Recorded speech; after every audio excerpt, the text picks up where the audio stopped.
Hello ವೀಕ್ಷಕರೇ, ನಾನೊಂದು egg ರೆಸಿಪಿನ ಮಾಡಿ ತೋರಿಸ್ತಾ ಇದ್ದೀನಿ. ಬನ್ನಿ ಹೇಗೆ ಮಾಡೋದು ಅಂತ ಹೇಳ್ತೀನಿ. ಒಂದು 8 ಎಗ್ಗನ್ನ ಬೇಯಿಸಿ ಚಿಪ್ಪೆ ತೆಗೆದು ಇಟ್ಕೊಬೇಕು. ಹಾಗೆ ಸ್ವಲ್ಪ 3 ಆನಿಯನ್ ತೊಗೊಬೇಕು, ಸ್ವಲ್ಪ ಬೆಳ್ಳುಳ್ಳಿ ತೊಗೊಬೇಕು, ಒಂದು 4 ಗ್ರೀನ್ ಚಿಲ್ಲಿ ತೊಗೊಬೇಕು, ಒಂದು ಸ್ವಲ್ಪ ಶುಂಠಿ ಬೆಳ್ಳುಳ್ಳಿ ಪೇಸ್ಟ್ ತೊಗೊಬೇಕು, ಹಾಗೆ ಸ್ವಲ್ಪ ಶುಂಠಿ ತೊಗೊಬೇಕು, ಒಂದು 4-5 ಗೋಡಂಬಿ ತೊಗೋಬೇಕು. ಹಾಗೆ ಒಂದು ಸ್ವಲ್ಪ ಪುದೀನ ಸೊಪ್ಪು, ಕೊತ್ತಂಬರಿ ಸೊಪ್ಪು ನೀಟಾಗಿ ಬಿಡಿಸಿ ತೊಳೆದು ಇಟ್ಕೊಂಡಿದ್ದೀನಿ. ಈಗ ಈ ಪದಾರ್ಥಗಳನ್ನೆಲ್ಲ ಹಾಕಿ ಒಂದು ಮಸಾಲೆ ರೆಡಿ ಮಾಡ್ಕೋಬೇಕು. ಹೇಗೆ ಮಾಡೋದು ಅಂತ ತೋರಿಸ್ತೀನಿ ಬನ್ನಿ. ನೋಡಿ ಫ್ರೆಂಡ್ಸ್, ಮಸಾಲೆ ಹೇಗೆ ರೆಡಿ ಮಾಡ್ಕೊಳ್ಳೋದು ಅಂತ. ನಾನು ಗ್ಯಾಸ್ ಮೇಲೆ ಒಂದು ಕಡಾಯಿ ಇಟ್ಕೊಂಡಿದ್ದೀನಿ. ಅದಕ್ಕೆ ಒಂದು ಸ್ವಲ್ಪ ಆಯಿಲ್ ಹಾಕ್ಕೋಬೇಕು. ಕಟ್ ಮಾಡಿರೋಂತಹ ಆನಿಯನ್ನ ಹಾಕ್ಕೋಬೇಕು. ಅದನ್ನು ಚೆನ್ನಾಗಿ ಫ್ರೈ ಮಾಡ್ಕೋಬೇಕು.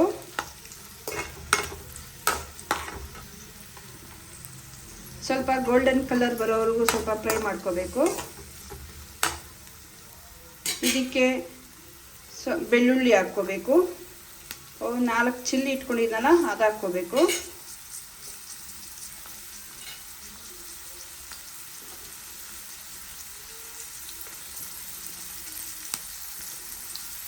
ಈ ಮೂರನ್ನು ಸೇರಿ ಚೆನ್ನಾಗಿ ಹುರ್ಕೋಬೇಕು.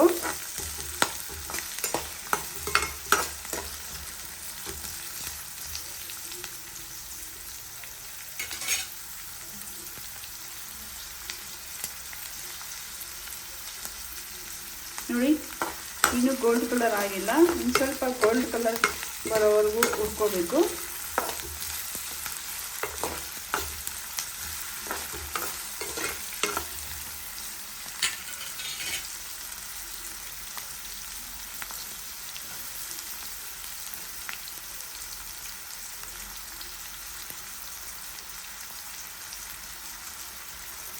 ನೋಡಿ ಫ್ರೆಂಡ್ಸ್, ನಾನೊಂದು ಜಾರ್ನ ತೊಗೊಂಡಿದ್ದೀನಿ.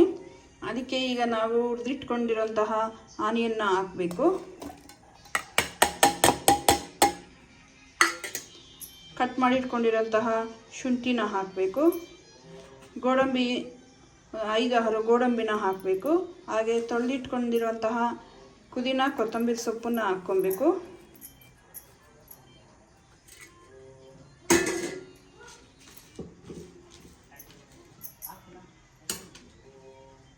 ಈಗ ಇದನ್ನೆಲ್ಲ ಗ್ರೈಂಡ್ ಮಾಡ್ಕೊಬರೋಣ ಬನ್ನಿ.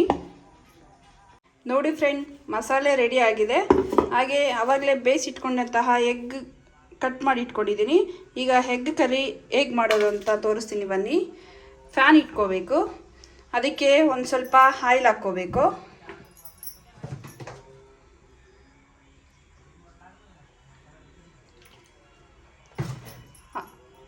ಆ ಆಯಿಲ್ ಬಿಸಿ ಆದ ನಂತರ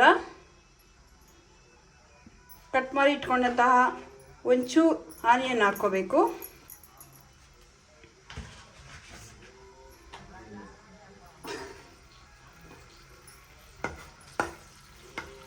ನೋಡಿ, ಚಿಕ್ಕದಾಗಿ ಕಟ್ ಮಾಡಿ ಇಟ್ಕೊಂಡಿರ್ಬೇಕು ಆನಿಯನ್ನ. ಇದು ಹಾಕಿ ಇದೆಲ್ಲ ಸ್ವಲ್ಪ ಫ್ರೈ ಮಾಡ್ಕೋಬೇಕು.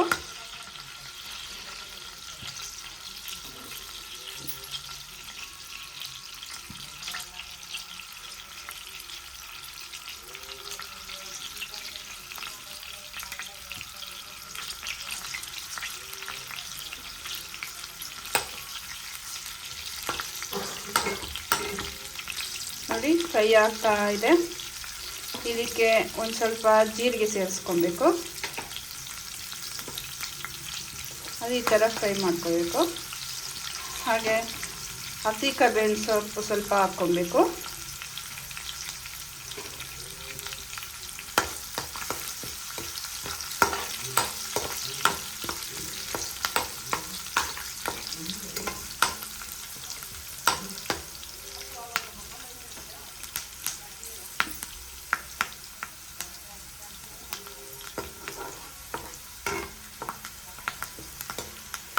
ಸ್ವಲ್ಪ ಗೋಲ್ಡನ್ ಕಲರ್ ಬಂದಮೇಲೆ ನಾವು ರುಬ್ಬಿಟ್ಕೊಂಡಿರೋಂತಹ ಮಸಾಲೆನ ಹಾಕ್ಕೋಬೇಕು.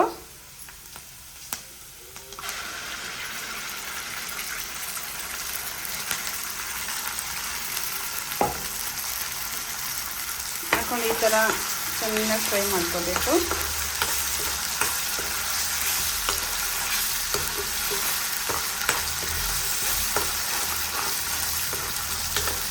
ನೋಡಿ ಫ್ರೆಂಡ್ಸ್, ಕಲರ್ ಎಷ್ಟು ಚೆನ್ನಾಗಿ ಬಂದಿದೆ ಅಂತ.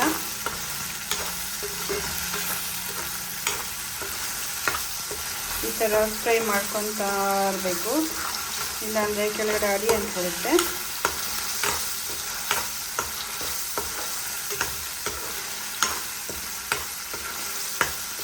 ಈ ಥರ ಬೇಯಿಸ್ಕೊಟ್ಟಾದ್ಮೇಲೆ ಒಂದು ಸ್ವಲ್ಪ ಹೊತ್ತು ಬಿಡಬೇಕು. ಹಾಗೆ ಇದಕ್ಕೆ ಸ್ವಲ್ಪ ಮಸಾಲೆಗಳನ್ನು ಹಾಕ್ಕೊಬೇಕಾಗುತ್ತೆ. ಫಸ್ಟು ಒಂದು ಸ್ವಲ್ಪ ಅರಿಶಿನ ಪುಡಿ ಹಾಕ್ಕೋಬೇಕು, ಒಂಚೂರು ಗರಂ ಮಸಾಲ ಹಾಕ್ಕೋಬೇಕು, ಹಾಗೆ ಒಂಚೂರು ಧನಿಯಾ ಪೌಡರ್ ಹಾಕ್ಕೋಬೇಕು, ಹಾಗೆ ಸ್ವಲ್ಪ ರೆಡ್ ಚಿಲ್ಲಿ ಪೌಡರ್ ಹಾಕ್ಕೋಬೇಕು. ಇದನ್ನು ಹಾಕ್ಕೊಂಡ್ಮೇಲೆ ಚೆನ್ನಾಗಿ ಈ ಥರ ಫ್ರೈ ಮಾಡ್ಕೋಬೇಕು.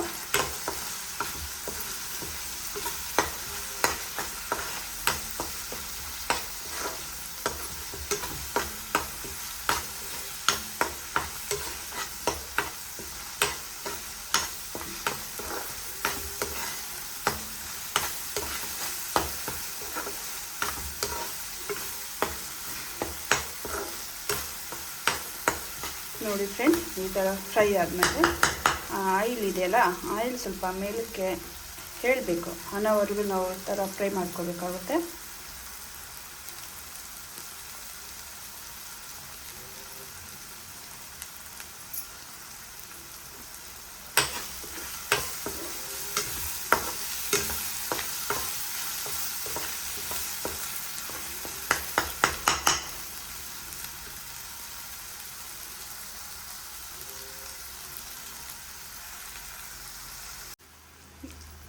ನೋಡಿ ಫ್ರೆಂಡ್, ಇದಕ್ಕೆ ಸ್ವಲ್ಪ ಜಿಂಜರ್ ಗಾರ್ಲಿಕ್ ಪೇಸ್ಟ್ ಸ್ವಲ್ಪ ಆ್ಯಡ್ ಮಾಡಬೇಕಾಗುತ್ತೆ. ಆ್ಯಡ್ ಮಾಡಿಕೊಂಡು ಈ ಥರ ಚೆನ್ನಾಗಿ ತಿರುಗಿಸ್ಕೊಳ್ಳಿ.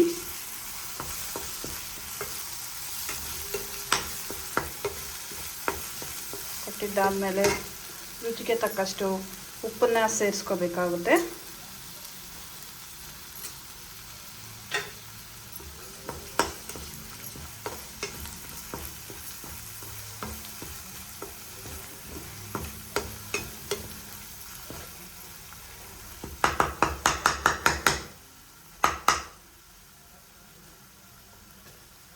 ನೋಡಿ, ಈ ಆಯಿಲೆಲ್ಲ ಹೇಗೆ ಸೈಡಲ್ಲೆಲ್ಲ ಬಿಟ್ಕೊಂಡಿದೆ. ಈ ರೀತಿ ಆದಮೇಲೆ ಇದಕ್ಕೆ ಸ್ವಲ್ಪ ನೀರನ್ನು ಆ್ಯಡ್ ಮಾಡ್ಕೋಬೇಕಾಗುತ್ತೆ. ಆ್ಯಡ್ ಮಾಡ್ಕೊಂಡ್ಮೇಲೆ ಸ್ವಲ್ಪ ಕುದಿಯೋಕ್ಕೆ ಬಿಡಬೇಕಾಗುತ್ತೆ.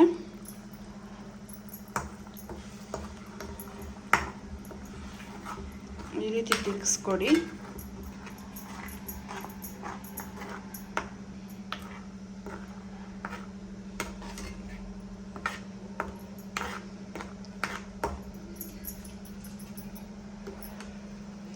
ನೋಡಿ ಫ್ರೆಂಡ್ಸ್, ನಮಗೆ ನೀರು ಎಷ್ಟು ಬೇಕೋ ಅಷ್ಟು ನೋಡಿ ಆ್ಯಡ್ ಮಾಡ್ಕೋಬೇಕಾಗುತ್ತೆ. ಸ್ವಲ್ಪ ಥಿಕ್ನೆಸ್ ಆಗಿ ಇರಬೇಕು ಅಂದರೆ ಸ್ವಲ್ಪ ವಾಟರ್ನ ಕಡಿಮೆ ಮಾಡ್ಕೋಬೇಕು. ಇಲ್ಲ ಸ್ವಲ್ಪ ಡ್ರೈ ಥರ ಇರಬೇಕಾದ್ರೆ ಇನ್ನೊಂಚೂರು ನೀರನ್ನು ಆ್ಯಡ್ ಮಾಡ್ಕೋಬೇಕಾಗುತ್ತೆ.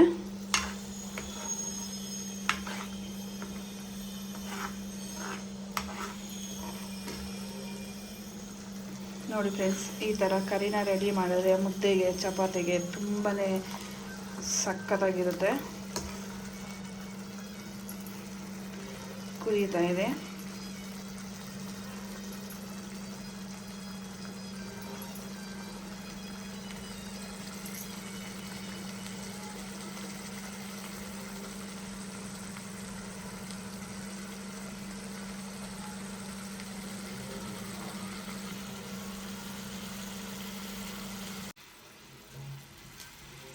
ಈ ಥರ ಕುದೀತಾ ಇದೆ.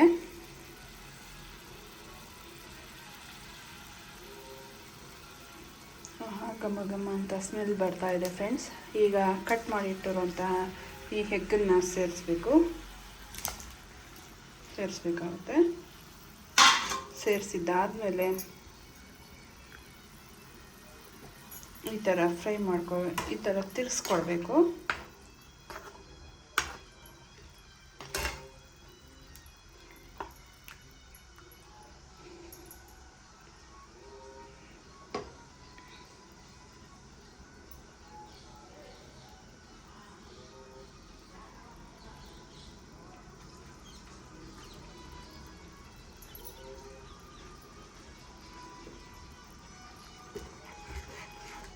ಈ ಥರ ತಿರುಗಿಸಿ ಈ ಮಸಾಲೆ ಸ್ವಲ್ಪ ಗಟ್ಟಿ ಆಗೋ ತನಕ ಬೇಯಿಸ್ಕೋಬೇಕು.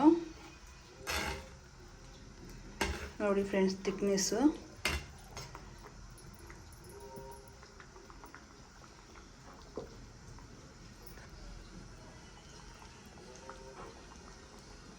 ನೋಡಿ ಫ್ರೆಂಡ್ಸ್, ಈಗ ಕುದೀತಾ ಇದೆ, ಘಮ ಘಮ ಅಂತ ಸ್ಮೆಲ್ ಬರ್ತಾ ಇದೆ.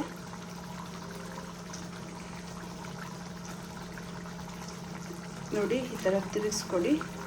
ತಿರುಗಿಸ್ಕೊಟ್ಟಿದ್ದಾದ್ಮೇಲೆ ನೋಡಿ ಫ್ರೆಂಡ್ಸ್, ನೋಡಿ ಯಾವ ಥರ ತಿಕ್ನೆಸ್ಸು ಯಾವ ಥರ ಇದೆ. ಇದು ಮುದ್ದೆಗೆ, ಅನ್ನಕ್ಕೆ, ಚಪಾತಿಗೆ ತುಂಬ ಟೇಸ್ಟಿಯಾಗಿರುತ್ತೆ ಫ್ರೆಂಡ್ಸ್. ಈ ಥರ ಟ್ರೈ ಮಾಡಿ ನೋಡಿ, ನಿಜವಾಗ್ಲೂ ನೀವು ಇಷ್ಟಪಡ್ತೀರಾ.